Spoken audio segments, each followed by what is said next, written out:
In February of 2025, in a hospital somewhere in the Ukraine, a soldier was brought in with a mysterious illness, and none of the resident doctors could initially pinpoint what it could be, so one of his fellow comrades began to record to document his symptoms, with his main complaint being that he felt like he couldn't breathe. That is until, in the conversation, he explains that he was bitten by a stray cat 4 months prior, and with this newfound knowledge, it was clear that he had rabies. And with 4 months for this virus to mutate, he was basically a walking dead man, leaving the doctors feeling helpless. Take a look.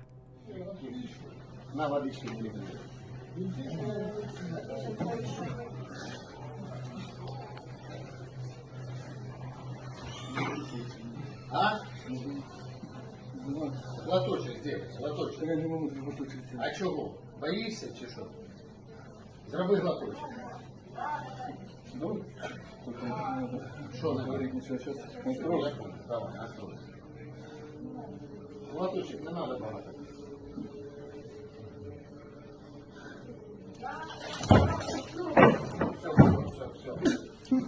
Все, тихо. Сядь. Андрей, Фамилия, имя, отчество. Фортун Андрей Васильевич. А? Фортун Андрей Васильевич. А? Що мені дякую? Задыхаешься? Да, задышка идет. Ты меня уже мазу набросил. Присядь. А чего ты задыхаешься?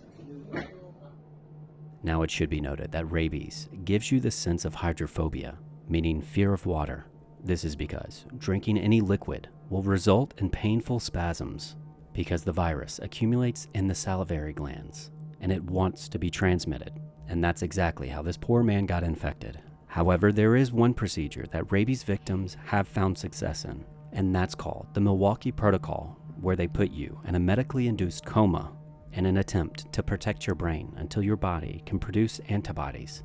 And out of 70 attempts, this has only been successful 10 times. And even then, survivors required extensive rehabilitation and had long-lasting neurological issues, which is why rabies is the most deadly virus known to man.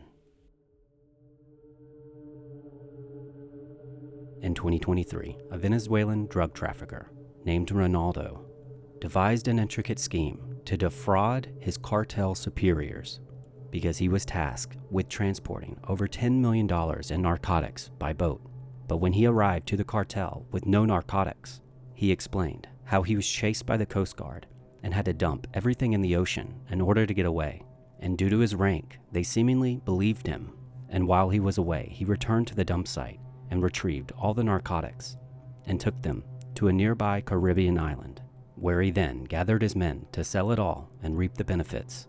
That is until, according to sources, one of his henchmen told the cartel, and even after he changed his identity, they quickly found him, and in a cruel twist of fate, they tied him up to an anchor and drove him out into the deep ocean and dropped him.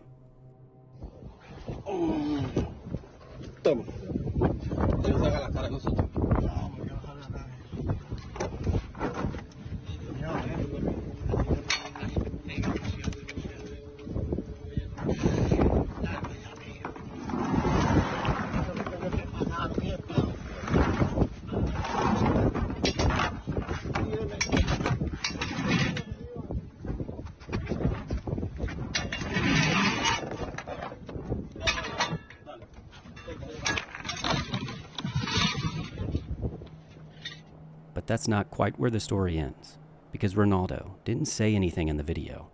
In addition, the camera never pans out fully, and this led many to speculate that what if this was a way for Ronaldo to fake his own death?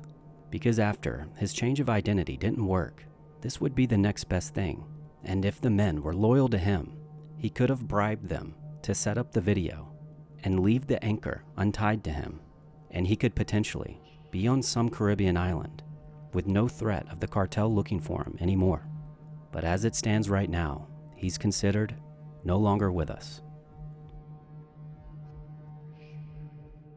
The following video was emailed to me.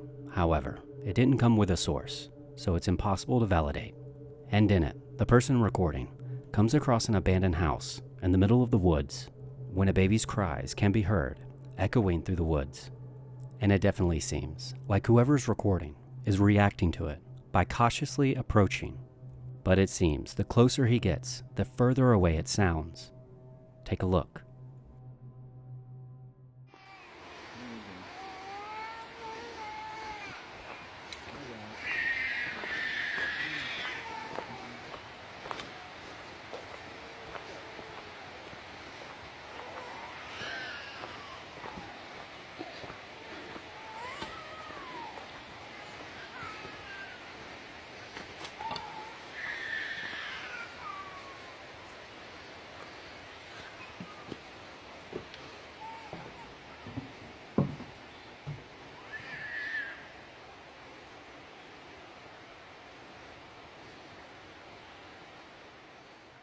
Now, while disturbing, it's hard to say whether or not this is a prank or someone possibly trying to lure them in closer.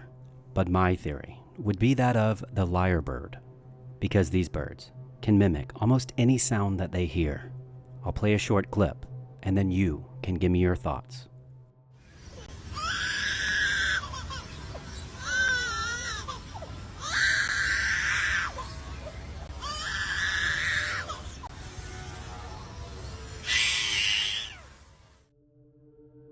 On January 22nd of 2023, Nasalia Alma was working out alone in her apartment building when she saw someone at the entrance that she thought she recognized, and he motioned over to her to let him in, and thinking that he just didn't have his key, she went ahead and opened the door for him, and he almost immediately attacked her. But with no one around to help her, she immediately went into defense mode, because what he didn't know is that Nasalia was an avid gym goer and extremely strong for her size. Using his weight, he managed to push her to the ground, where she put him in a headlock and dialed 911.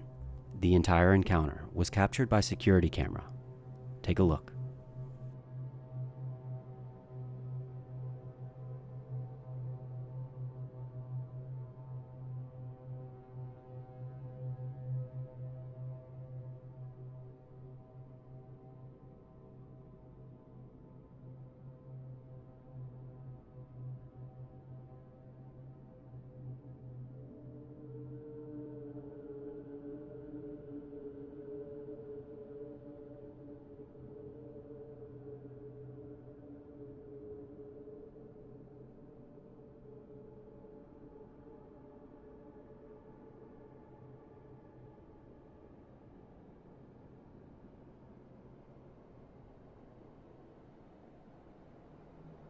Thankfully, she managed to get away unscathed. And as for the attacker, Xavier, he was quickly apprehended in less than 24 hours and charged with sexual battery, false imprisonment, and kidnapping. And during his interrogation, he admitted he had sexual intentions because he thought she was pretty. As for Nasalia, she's currently a personal trainer for other women and hopes that sharing her story will inspire others to take self-defense classes and to never give up.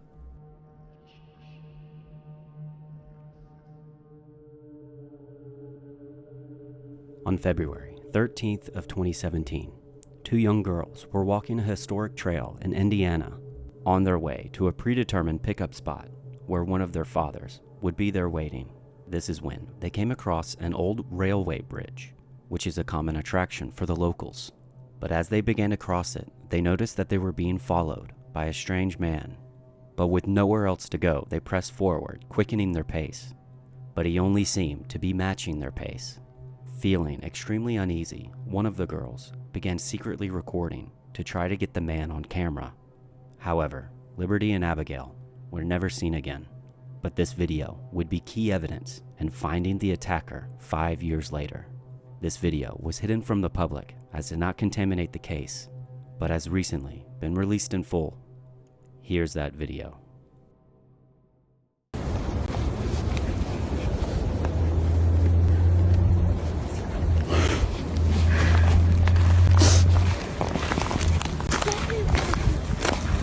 See, this is the path that we go down.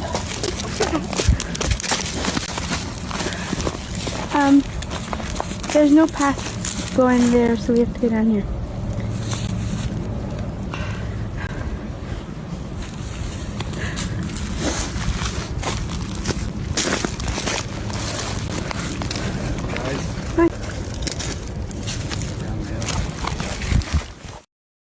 case itself struggled to get leads until September 2022, when a misfiled lead was found. This tip was brought by Richard Allen, who said he was there that day and saw the two girls. But due to a clerical error, he was marked as clear.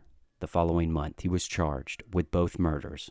The video itself helped verify parts of his story, and while incarcerated, he admitted to the crime over 60 times. In addition, a spent bullet casing helped put him behind bars for 130 years, which he is now trying to appeal. But what angers me most is that some people are still advocating for his innocence, and I honestly hope he gets what he deserves in jail. If you've made it this far, thank you so much for watching, and consider subscribing so I can keep making this series and any other videos that you might want. And if you have any suggestions, please leave a comment, because I try to read each and every one. But as always, I'll see you in the next one.